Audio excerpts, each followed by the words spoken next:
Good morning students. तो हमने जो गया लेक्चर था उसमें देखा था कि चैप्टर 3 तक पढ़ा था। अब हमारा जो पॉइंट है वो आता है मुहावरे।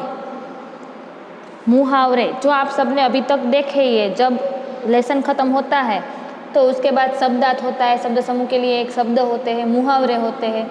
तो हम सब ने ये देखा हुआ है, लेकिन आज हम उसको पढ़ेंगे कि मुहावरे कैसे होते हैं, मुहावरे का डेफिनेशन क्या है। तो पहले आपको शॉर्ट सी एक बात बता दूं कि प्राचीन काल का मनुष्य, आपको लिखना नहीं है, सिर्फ समझना है। प्राचीन काल का मनुष्य सीधी सरल भाषा का प्रयोग करता था। जो प्राचीन लोग थे, मतलब कि पुराने लोग थे, वो जो बोलते थे वो सिंपल बोलते थे, अपनी भाषा में बोलते थे। धीरे धीरे उसकी भाषा में सरसता और रोचकता आने लगी, मतलब कि वो जो बोल रहे थे उसमें ठीक से वो वाक्य प्रयोग करने लगे, ठीक से अर्थ बोलने लगे, लेकिन वह सीधी सादी बात को अनोखे ढंग से कहने लगे। जो सिंपल सी बात है उसको थोड़ा ज़्यादा अच्छी करके नए शब्द में लाकर उसको बात करने लगे। भाषा में अनोखापन लाने वाले प्रयोग में, भाषा में अगर कुछ नया लाना हो तो आपको मुहावरे का प्रयोग करना चाहिए। मुहावरों के प्रयोग से भाषा सुंदर और रोचक ही नहीं, प्रभावशाली भी बनती है, मतलब कि उससे कुछ अलग दिखती है। इसलिए हिंदी भाषा में प्रवीणता पाने के लिए मुहावरे आवश्यक है। अब मुहावरे किसे कहते हैं? तो जब कोई वाक्यांश मतलब कि कोई भी वाक्य हो, उसका जो साधारण अर्थ है, जो उसका सिंपल थिंकिंग है, उसे छोड़कर जो विशेष अर्थ है उसको हम मुहावरे कहते हैं। जैसे कि आप समझो तो जब कोई शब्द या शब्द समूह हम इसमें लेते हैं तो उसका जो सामान्य अर्थ होता है उसे हम छोड़ देते हैं, लेकिन इसका जो हार्ड मीनिंग होता है उसको हम लेते हैं, तब हम उसे मुहावरे कहते हैं। अब मुहावरे है वो प्राय पशुओं, पक्षियों, प्राकृतिक कोई भी पदार्थ हो, कुछ विशेष स्थानों हो या कोई शरीर या किसी अंग के बारे में दिए जाते हैं। इनका सांकेतिक अर्थ है कि बड़ा गहरा होता है, उसे जो समझ में आता है वो उसका अर्थ है वो बहुत गहरा होता है। जैसे कि जबान का धनी होना ये एक मुहावरा है। तो ऊपरी तौर का अर्थ होता है कि जबान रूपी धन वाला, मतलब कि वास्तव में इसका अर्थ होता है कि अपने वादे को निभाने वाला। क्या होता है कि जो उसने बोला है वो करके दिखाता है। इसी तरह एक मुहावरा है श्री गणेश करना। इसका लाक्षणिक अर्थ है कि प्रारंभ करना। उसका लाक्षणिक अर्थ क्या है? प्रारंभ करना। कोई नया काम शुरू करने वाले हैं तो काम शुरू किया, ऐसा कहने के लिए हम बोलते हैं कि श्री गणेश किया। तो अब हम देखते हैं कि जब कोई वाक्यांश उसके साधारण अर्थ छोड़कर विशेष अर्थ को व्यक्त करे, मतलब कि कोई अलग अर्थ निकाले, तो उसको हम मुहावरा कहते हैं। जैसे कि नीचे उदाहरण दिए गए हैं, देखो यहाँ स्क्रीन पे। मुहावरा उसका शाब्दिक अर्थ और विशेष अर्थ, जबकि चिकना घड़ा तो उसका शाब्दिक अर्थ होता है कि ऐसा घड़ा जो चिकना हो। शाब्दिक अर्थ क्या होता है कि जो घड़ा चिकना हो उसको हम चिकना घड़ा बोलते हैं। लेकिन उसका विशेष अर्थ निकाले तो जिस पर किसी बात का असर ही ना हो। अगर हम किसी को कुछ बोले तो उसे उस बात का कोई भी असर नहीं होता, तो उसको हम बोलते हैं चिकना घड़ा, वो विशेष अर्थ हुआ। होठ काटना शाब्दिक अर्थ होता है होठ को काटना, लेकिन विशेष अर्थ क्या है? हम होठ कब काटते हैं? जब हम आश्चर्य में, कोई विचार में होते हैं तब। तो उसका विशेष अर्थ क्या हुआ? आश्चर्य में पढ़ना। रात दिन एक करना, शाब्दिक अर्थ है कि रात और दिन को एक करना, लेकिन विशेष अर्थ देखिए तो कड़ी मेहनत करना, मतलब कि सुबह शाम हर टाइम हमें जो काम करना है उसके में हम मेहनत करते हैं। अब मुहावरे के प्रयोग में निम्नलिखित सावधानियां बरतनी चाहिए। अब क्या क्या ध्यान रखना चाहिए जब हम मुहावरे बना रहे हैं? तो मुहावरों का प्रयोग उनके असली रूपों में ही करना चाहिए। मतलब कि आप जो अलग अलग मुहावरे बनाते हो तो उसका अर्थ विशेष होना चाहिए मतलब कि वो व्याजबी होना चाहिए। उनके शब्द बदले नहीं जाते, उनका जो शब्द है उसे हम बदल नहीं सकते। जैसे कि अक्ल का दुश्मन एक मुहावरा है, अक्ल का दुश्मन ये एक मुहावरा है। यदि इसके स्थान पर हम अक्ल का शत्रु कर दे तो दुश्मन और शत्रु तो एक ही मीनिंग हुआ ना, दुश्मन तो शत्रु दोनों एक ही मीनिंग हुआ, लेकिन हम अक्ल का शत्रु प्रयोग किया जाए नहीं, हम सिर्फ अक्ल का दुश्मन यही हम लिख सकते हैं। 9 2 11 होना की जगह 8 3 11 होना हो तो जो उसका भावार्थ है वो बदल जाता है। मुहावरे वाक्यों में ही शोभते हैं, अलग नहीं। मुहावरे हैं वो वाक्य में अच्छे लगते हैं। जैसे कि यदि कहे कान काटना तो इसका कोई अर्थ व्यंजित नहीं होता, मतलब वो क्या कहना चाहता है वो हमें पता नहीं चलता। लेकिन अगर ऐसे कहा जाए कि ऐसा कहे जाए कि वह छोटा बच्चा तो बड़े बड़ों के कान काटता है, तो हमें उसका भावार्थ है वो समझ में आ जाता है। तो वाक्य में अद्भुत लाक्षणिकता होनी चाहिए, लालित्य मतलब पढ़ने में आनंद आना चाहिए, और प्रवासवत आ जाता है मतलब कि वो जॉइंट हो जाता है वाक्य में, ऐसे मुहावरे होने चाहिए। मुहावरे का प्रयोग करते समय इस बात का सदैव ख्याल रखना चाहिए कि समुचित परिस्थिति, पात्र, घटना और प्रसंग का वाक्य में उल्लेख अवश्य हो। हम जिसके बारे में बात कर रहे हो उसमें वाक्य में वो आना चाहिए। केवल वाक्य प्रयोग कर देने से संदर्भ के अभाव में मुहावरे अपने अर्थ का अभिव्यक्ति नहीं कर सकते। अगर आप स्पष्ट रूप में वाक्य नहीं बनाते तो मुहावरे का क्या अर्थ लगाना है यहाँ वो हम अभिव्यक्ति नहीं कर सकते। लोग अपने आप से जो समझना चाहते हैं वो समझ सकते हैं।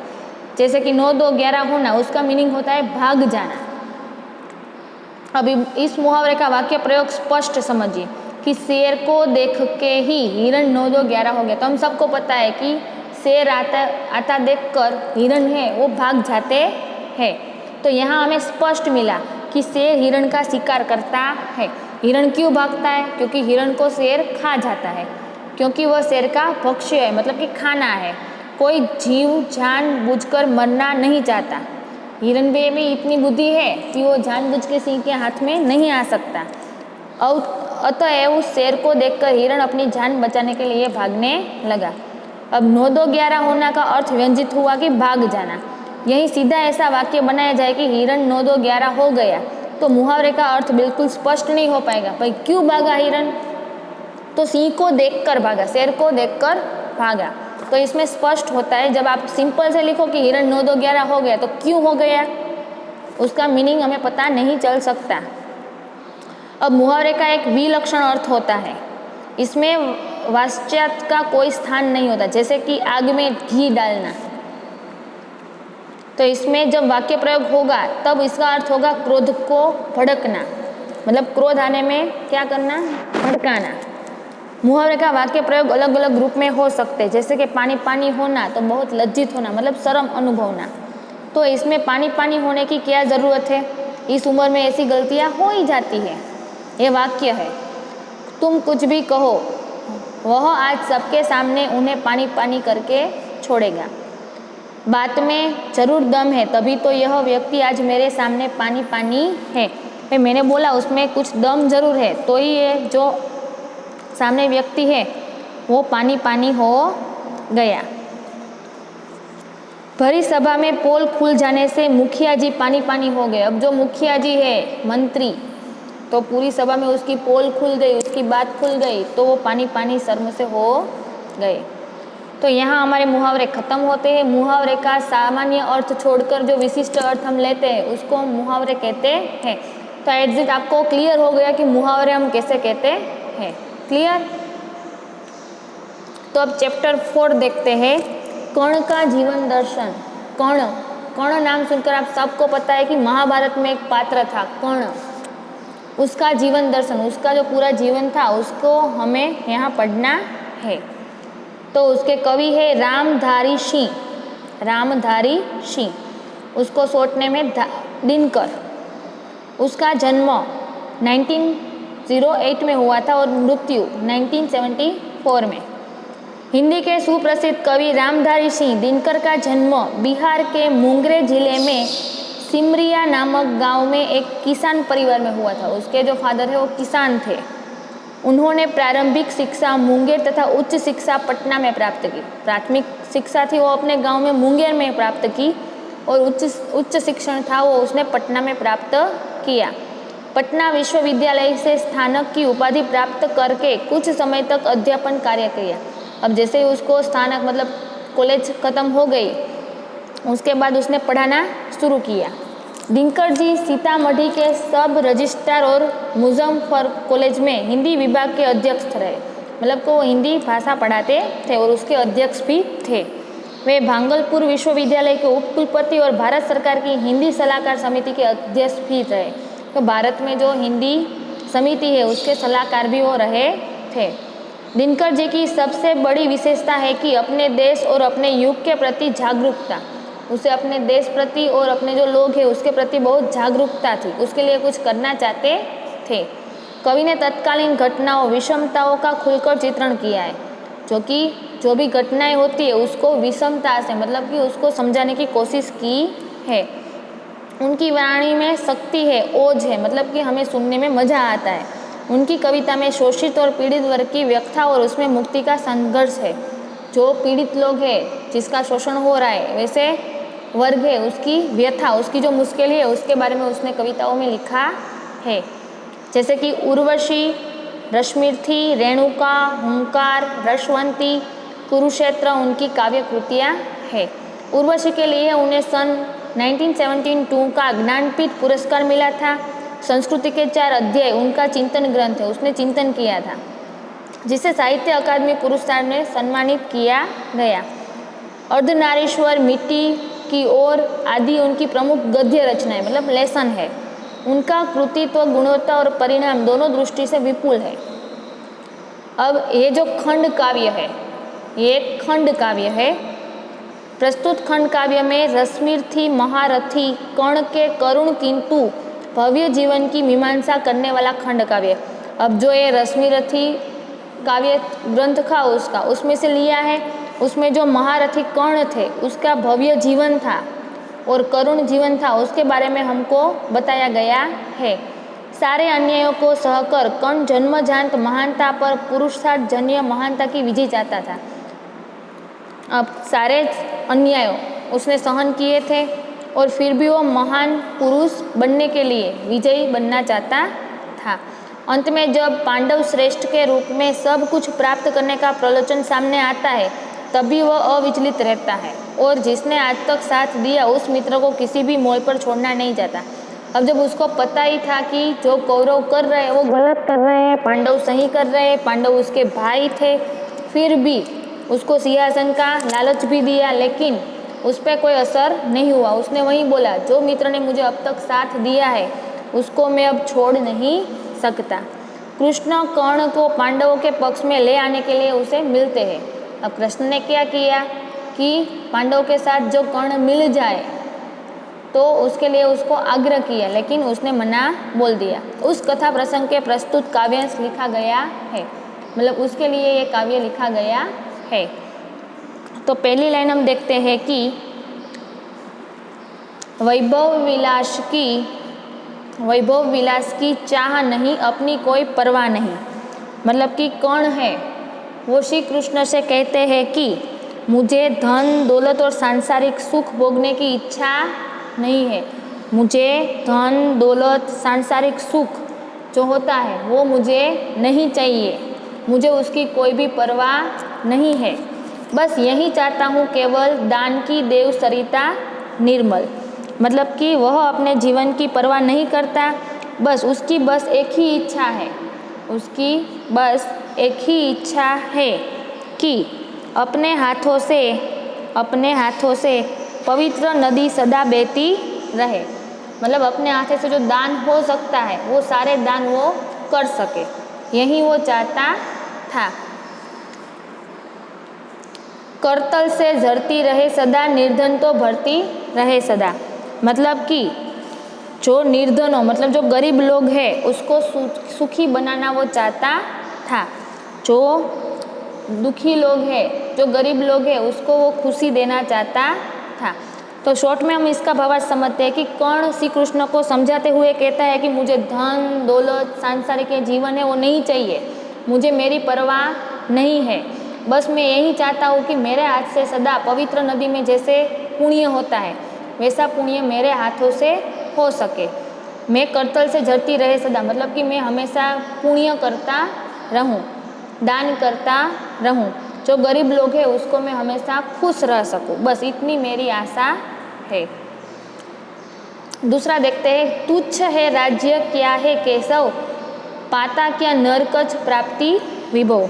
हे केशव, जिस राज्य का आप मुझे प्रलोभन दे रहे हैं, आप जिस राज्य की मुझे लालचा दे रहे हैं, वह तो बहुत तुच्छ वस्तु है, वह तो बहुत छोटी चीज़ है। तुच्छ है मतलब कि छोटा है राज्य। केशव, जो आप मुझे राज्य देना चाहते हो वो तो मेरी नज़र में बहुत छोटा है। पाता क्या नरकर प्राप्ति विभव, मुझे जो आप ये लालचा दे रहे हो वो क्या योग्य है। चिंता प्रभुत अत्यल्पहास, कुछ चाकचिक्य कुछ श्रण विलास। वैभव पाकर मनुष्य को क्या मिलता है। अगर मुझे राजगादी मिल गई तो उसमें मुझे क्या मिलेगा। वैभव पाकर उसे ढेर सारी चिंताएं लेनी है। क्या लेना है? चिंताएं। चाकचिक्य मतलब कि चिंताएं लेनी है। अगर मैं राज्य को संभालूं तो मुझे हमेशा चिंताएं लेनी है। और नाम मात्र की हंसी खुशी मिलती है, सिर्फ नाम कि मैं राजा हूँ, और यही देखकर मुझे खुश होना है, वरना वहाँ कोई भी सुख नहीं मिलता, वहाँ हमेशा चिंता मिलती है। पर वह भी यही गवाना है, पर वहीं भी यही गवाना है, मतलब कि थोड़ी बहुत चमक दमक थोड़े समय ही रहने वाली है। ये जो चमक दमक है राज्य की, मैं राजा बन जाऊँ तो वो तो थोड़ी देर ही रहने वाली है। पर कुछ साथ नहीं ले जाना है, पर ये सारी चीज़ें यहीं छोड़कर जानी है। जब हमारी मृत्यु हो जाएगी तो यही सब चीज़ है वो यहीं हम छोड़ के चले जाएंगे, और खाली हाथ ही ऊपर जाना है, और खाली हाथ ही ऊपर जाना है। मतलब श्री कृष्ण को समझाते हुए कर्ण बोलते हैं कि तुम मुझे जो ये राज्य की लालसा दे रहे हो वो राज्य तो मेरे लिए बहुत छोटा है, और इस राज्य का अगर मैं राजा बन भी जाऊँ तो इससे मुझे खुशी नहीं मिलने वाली, इससे मुझे क्या मिलने वाला है? चिंता मिलने वाली है।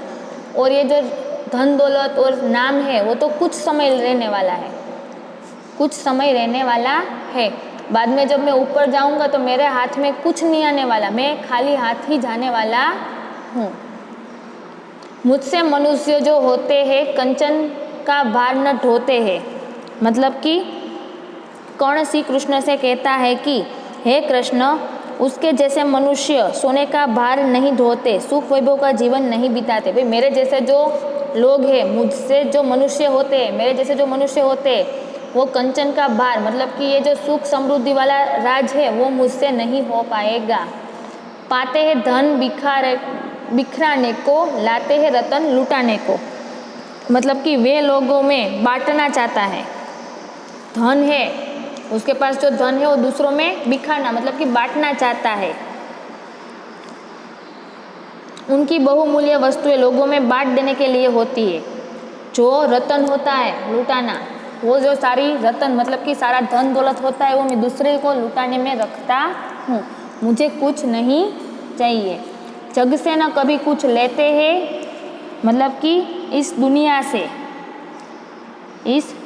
से मुझे कुछ नहीं चाहिए, ये संसार से मुझे कुछ नहीं लेना है। दान ही हृदय का देते हैं, मुझे तो अपने हृदय का दान ही करना है, मतलब कि दुखिया लोग हैं, जो असहाय लोग हैं उसका ही सहायता करना है, दुखिया पे दया करना है। तो पूरा देखते हैं, मेरे जैसे जो मनुष्य है वो ये राज वैभव नहीं अपना सकते।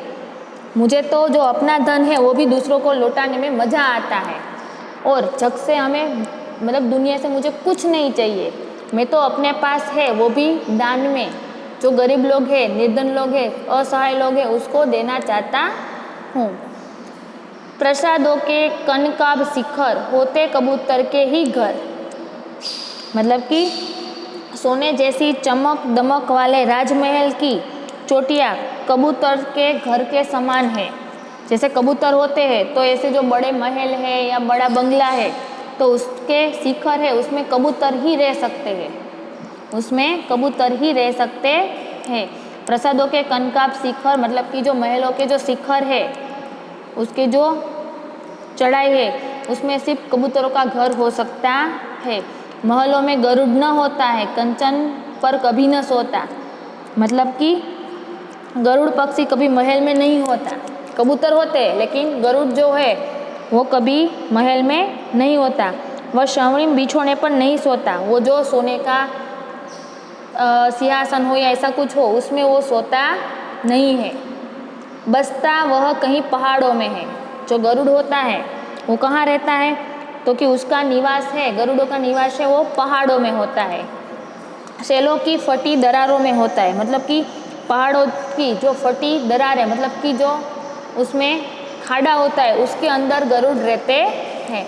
तो पूरा है कि जो शिखर है महलों के उसमें तो कबूतर रहते हैं, गरुड़ है उसके महल पसंद नहीं होता और उसे वहाँ सोना भी अच्छा नहीं लगता। गरुड़ होता है वो पहाड़ों में रहता है और जो पहाड़ की बीच में बखोल होती है उसमें उसका राज होता है। होकर समृद्धि सुख के अधीन मानव होता नित्य तपस्वी। अगर धन दौलत के सुख का गुलाम बनकर मनुष्य अपना तप और तेज खो देता, अगर मनुष्य के पास पैसा आता है, सुख समृद्धि आती है, धन दौलत आती है, तो जो मनुष्य है उसका गुलाम बन जाता है। जो पैसा आता है उसका गुलाम बन जाता है और जो अपना तप है, जो अपनी पूजा है, अपना तेज है वो सब खो देता है। तथा किरीट मणिमय आसन करते मनुष्य का तेज हरण। मतलब कि जो राजपद है, जो आप मुझे देने आए हो राजपद है, ये मुकुट है, जो मणियों मतलब कि जो हीरा है, जो सोना है, वो सब जड़े हुए सिंहासन मनुष्य के तेज को हर लेता है। मतलब कि जो राजगादी होती है वो इतनी सुंदर होती है तो उससे हमारा जो मनुष्य का तेज है वो क्षीण हो जाता है। नर विभव हेतु ललचाता है। मतलब कि मनुष्य तेज को हर लेते हैं, उसे प्रभावहीन बना देते हैं। मतलब कि उसका कोई प्रभाव रहता नहीं है। मनुष्य धन संपत्ति पाने के लिए ललचाता है।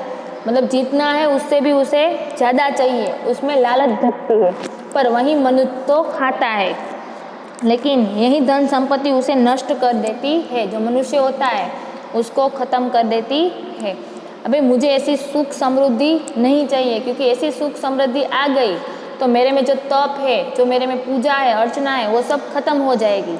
मुझे जो अगर मैं सत्ता की कुर्सी में बैठा तो मुझे साम्राज्य मिलेगा, लेकिन जो मेरा अपना तेज है वो खत्म हो जाएगा। और जो पैसा धन दौलत है वो मनुष्य को ललचाता है और वहीं मनुष्य को खा जाता है। मतलब कि पैसा है वो उसका जो अपना अहंकार है उसको नष्ट कर देता है। अब देखते हैं चांदनी पुण्य छाया में पल, नर गले बने सुमधुर कोमल। मतलब कि चांदनी और फूलों की छाया है वो अत्यंत सुख सुविधा में पलकर मनुष्य को सुंदर और कोमल बना जाती है। अगर चांदनी जो छाया होती है, पुष्प और छाया होती है, वो सब जो हम मनुष्य है उसको सुमधुर कोमल बना देती है। जरा सी भी चोट आए तो हम चिल्लाने लगते हैं। पर अमृत कलेश ना पिए बिना, आतप अखंड में जिए बिना। लेकिन कष्टों का अमृत पिए बिना, अगर हमें कोई मुसीबत का सामना नहीं किया है कभी, तो उसको सहे बिना, आधी सहे बिना, कोई मुश्किलें सहे बिना वह पुरुष कहला सकता है क्या? उसे क्या हम सही पुरुष कहलाते हैं? वह पुरुष ही नहीं कहला सकता, उसे पुरुष कहने का कोई हक नहीं है।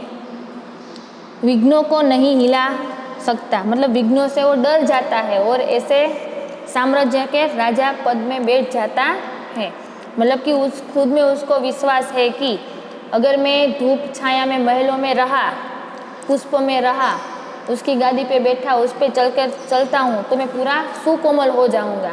मुझे जरी सी भी तकलीफ होगी तो मैं चिल्लाने लगूँगा, लेकिन मुझे ऐसा नहीं बनना। मुझे तो ये जो मुश्किल है उसका डट के सामना करना है, उसके सामने लड़ना है और उसमें मुझे विजय पाना है। अगर कोई मुश्किल के सामना करे बिना राजगादी पे बैठ जाए तो वो पुरुष कहलाने के लायक नहीं है। वो विघ्नों जो मुसीबत है उससे डर जाता है, तो ऐसा पुरुष कहलाने का उसे कोई हक नहीं है। उड़ते जो झांझवातों में, पीते जो वारी प्रपांतों में, मतलब कि जो आंधी तूफानों में उड़ते हैं, उड़ते जो झंझवातों में मतलब कि आंधी तूफान में जो उड़ते हैं, पीते जो वारी प्रपांतों में मतलब कि प्रपांतों मतलब झरना, वो झरना का पानी पीते हैं। सारा आकाश अयन जिनका मतलब कि सारा आकाश जिनका घर है, विषगर भुजंग भोजन जिनका मतलब कि सांप है वो उनका भोजन है, सांप है उसका भोजन है। वे ही फणी ब्रन छुड़ाते हैं, ऐसे गरुड़ ही सांप के बंधन से छुटका दिलाते हैं, मतलब कि सांप है उसका बंधन उसको तोड़ के उसको मुक्ति दिलाते हैं। धरती का हृदय जुड़ाते हैं, मतलब कि धरती के हृदय को शीतलता देते हैं, मतलब कि अगर जो आंधी तूफान से लड़ा हो वो सरोवर का पानी पीता है और सारा आकाश उसका विजय रथ होता है, वो आकाश में उड़ा रहता है, लेकिन विस्तर जहाँ सांप देखता है उसको मुक्ति दिलाता है। वैसा गरुड़ है वो सांप का भक्षण करता है और धरती को शांति दिलाता है। मैं गरुड़ कृष्ण में पक्षी राज, सिर पर न चाहिए मुझे ताज। बस कृष्ण मैं वही कहना चाहता हूँ कि मैं ऐसा गरुड़ पक्षी हूँ, मुझे अपने सिर पर कोई मुकुट नहीं चाहिए। दुर्योधन पर है विपद घोर, सकता न किसी विष उसे छोड़, मतलब कि दुर्योधन पर भयंकर विपत्ति आने वाली है, मतलब भयंकर विपत्ति आने वाली है, मैं किसी भी तरह उसे छोड़ नहीं सकता, उस किसी विष उसे छोड़ मतलब હું કોઈ પણ કારણે એને છોડી શકું એમ છું नहीं। रणखेत पाटना है मुझको, मतलब कि मुझे तो युद्ध क्षेत्र में उतरना है। रणखेत मतलब कि मुझे कुरुक्षेत्र में उतरना है, युद्ध क्षेत्र में उतरना है।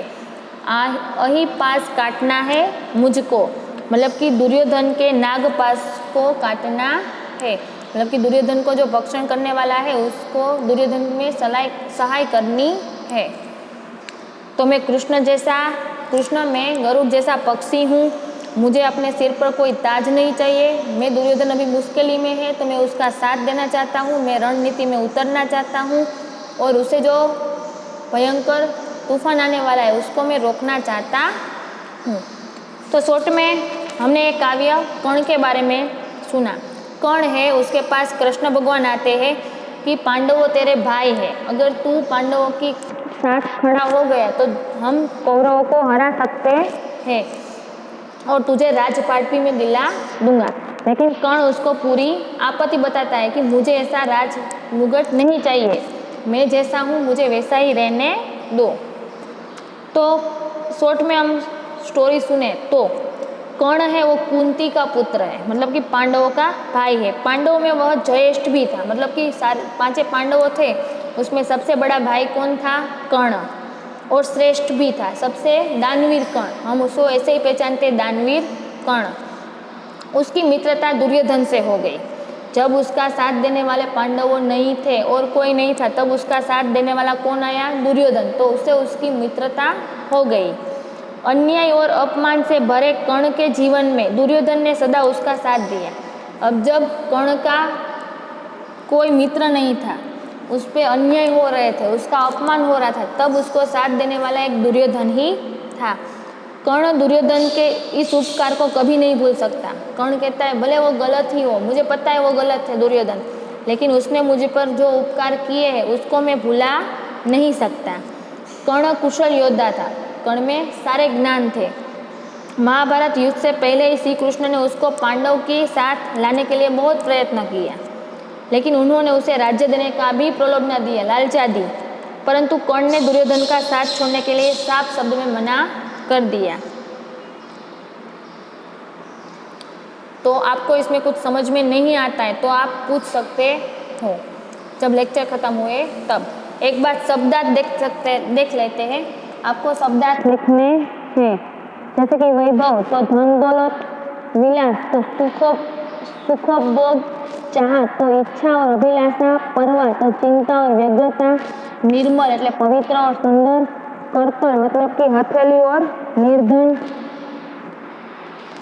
कर्तव्य मतलब हथेली, निर्धन मतलब धन रहित, जो दरिद्र है गरीब है, विभव मतलब धन संपत्ति ऐश्वर्य। प्रभुत मतलब अधिक और प्रचुर। अतल्य अतल्य એટલે કે बहुत थोड़ा। हास मतलब निंदा और उपहास। चाकचिकी मतलब चमक और चकाचौंध, जो सिर्फ चमकता है। कंचन मतलब सुवर्ण। प्रासाद मतलब देवताओं या राजाओं का घर। कनकाब मतलब स्वर्णिम आभ वाले। शैल मतलब पर्वत पहाड़ चट्टान। दराज मतलब दरज चीर फूट। तपश्रेण मतलब निर्बल। किरीट मतलब मुकुट। तेज मतलब प्रभाव कांति चैतन्य। कोमल मतलब मृदुल सुकुमार। कलेश मतलब दुख और कष्ट वेदना। अमृत मतलब मुक्ति। आपात मतलब धूप उष्णता गर्मी। अखंड मतलब आंधी। झंझवात मतलब वर्षा सहित तीव्र आंधी, जो तूफान आता है। वारी मतलब जल और पानी। प्रपात मतलब पहाड़ या चट्टान का खड़ा किनारा। अयन मतलब गति चाल। विष मतलब गरल जहर। भुजग मतलब सर्प साप। विपद मतलब आपत्ति संकट। घोर मतलब भयंकर। पाटना मतलब ढेर लगाना। और अभिहिंसा मतलब सांप का बंधन। तो आगे का हम नेक्स्ट लेक्चर में देखेंगे। Thank you.